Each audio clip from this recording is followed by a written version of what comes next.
Hi guys, my name's Gracie and this is my presentation on disadvantaged African American males in society today.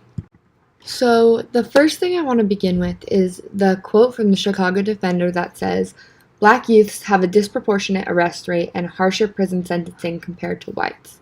And basically what this means is that if a white youth male and a black youth male do the same exact thing step by step, um, the black male is going to get the harsher sentencing than the white male. Um, and really the factors that lead into this comes from these unconscious social biases. And it's truly terrible, and it's just an epidemic that we need to work together to fix. So there are many programs out there that are working to doing this. And I'm just going to talk about one of them that seeks to do that. So to touch base on the racial biases that I just previously mentioned, I want to bring up a quote from the Washington Post that the Innocent Project sourced. And the quote basically says that racial biases operates at every level of the criminal justice system. So that includes paroling officers who see someone doing something or feel like someone looks sketchy, all the way up until decision making at sentencing. And truly, that's terrible. And these programs seek to end that racial bias and to give people in the criminal justice system a reason to not believe these stereotypes. So, some facts that came out of our textbook that relate to these issues of African American males having these problems during youth are that African American males have the highest victimization rate than any other ethnic group.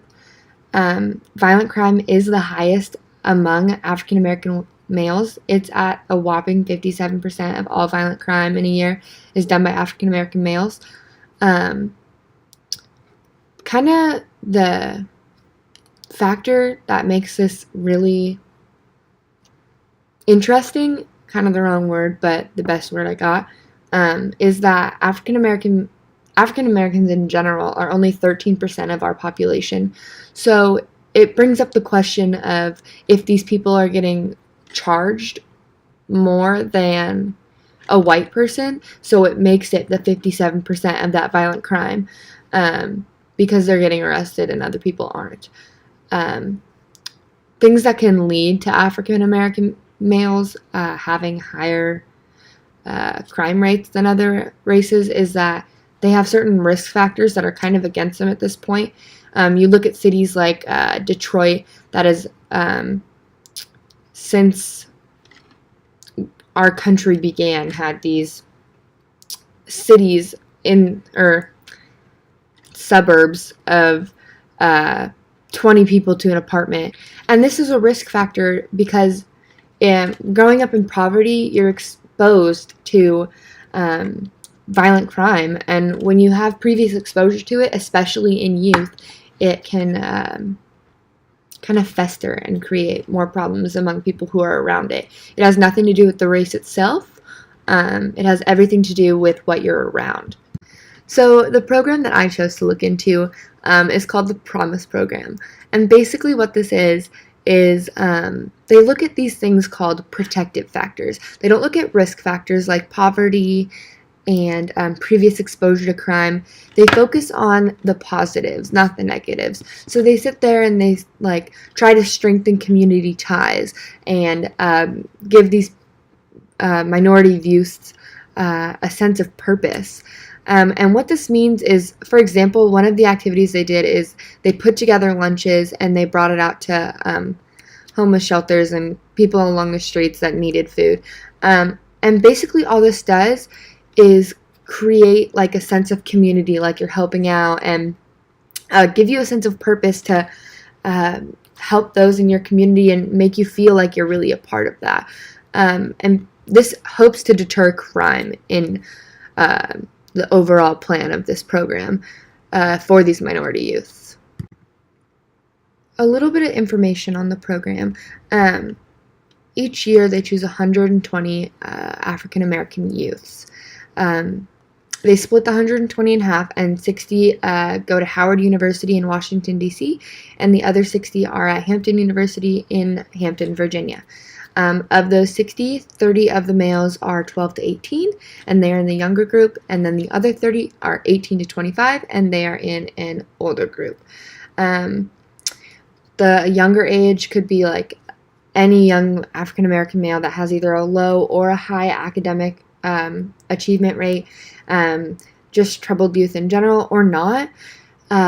The 18 to 25 are people who are working towards their GED. They can be males who have served in prison, just anything. It's not strictly males that are troubled, and it's not, it doesn't exclude any males that aren't troubled, if that makes sense. So what these weekly weeks look like for this program is they do weekly workshops. So they do real life scenarios.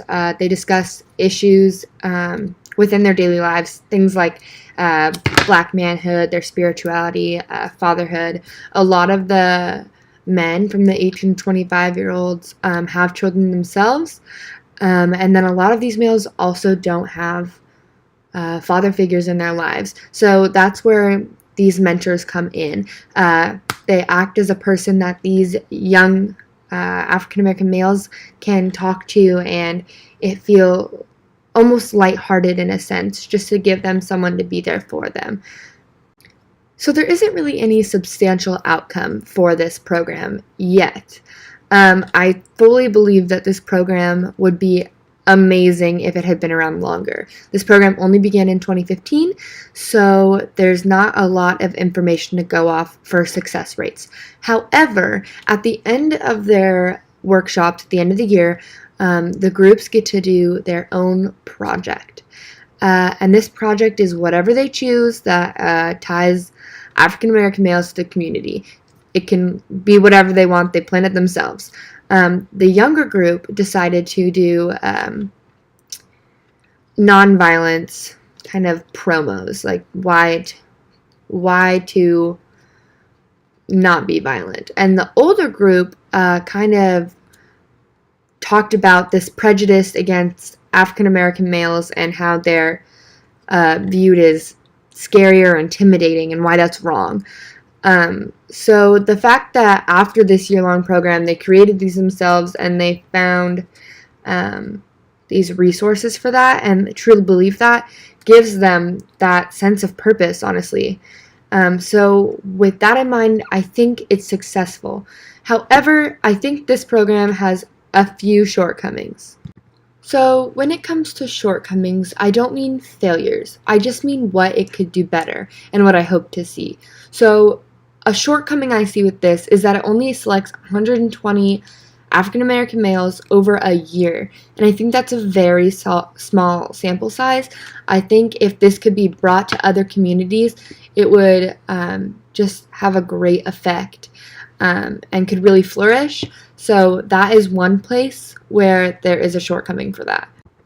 Anyways, in conclusion, I just think this is a wonderful program. I'd love to see it 10 years from now. I'd love to see it flourish, brought to other communities.